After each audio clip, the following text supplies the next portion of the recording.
லேவியர்களுக்கு மட்டும்தான் உண்டு. வேற யாரும் தேவனை பயன்படுத்த வரவே முடியாது. ஆனால் கர்த்தர் உங்களுக்கு என்னைக்கும் எனக்கும் சிலுவை மரணத்தினாலே அல்லேலூயா யார் வேணாலும் ஆண்டவருக்காக இந்த வேதாகமத்தை பிரசங்கிக்க முடியும் என்று சொன்னார்.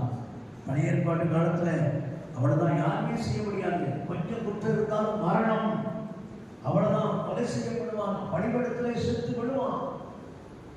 ஆனால் தேவன் மன்னிக்க சொல்லிக் கொடுத்தேன். ராஜாக்களும் ஆசாரியர்களால் உங்களை மாற்றினாரே. இந்த இடத்துக்கு வந்து பணிபடத்தில் நின்று பேசும்படியான சிலுவையின் மூலமாய் கிடைத்த ஆசீர்வாதத்தை நாம் பெற்றுக் கொண்டிருக்கிறோமே. நாம் யூதர் அல்ல, லேவியரும் அல்ல, புறஜாதி மார்க்கத்திலே வந்த நம்மை இயேசு கிறிஸ்துவின் மூலமாக அவருடைய வார்த்தைகளை போதிக்கும்படி கர்த்தர் நம்மை ஆசாரியர்களாக மாற்றினாரே. எவ்வளவு பெரிய பாக்கியம்! கரங்களை தட்டி ஆண்டவருக்கு நன்றி சொல்லுவோம்.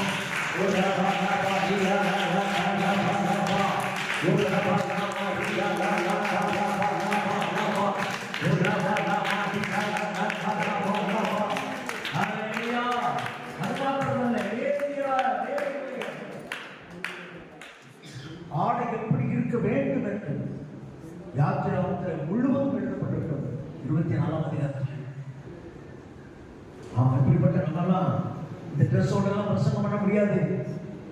ஆமா, ஏகப்பட்ட ட்ரெஸ் இருக்கணும், அதுல ஒரு மணி இருக்கணும், ஆமா ஒரு கனி இருக்கணும், ஒரு மணி இருக்கணும், ஒரு கனி இருக்கணும்.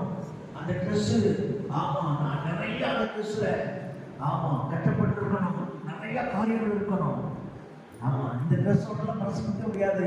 ஆனா கிறிஸ்து அவருடைய ஆடையை இழந்தபடினாலே நம்ம எந்த ஆடையும் உடுத்திக் கொண்டு பிரசங்கம் பண்ண முடியும்.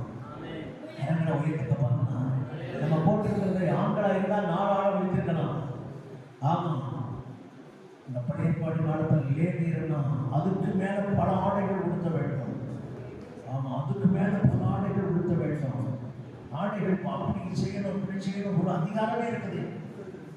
ஆனா ஆண்டவர் நமக்கு இந்த ஆடையை தந்திருக்கிறாரே.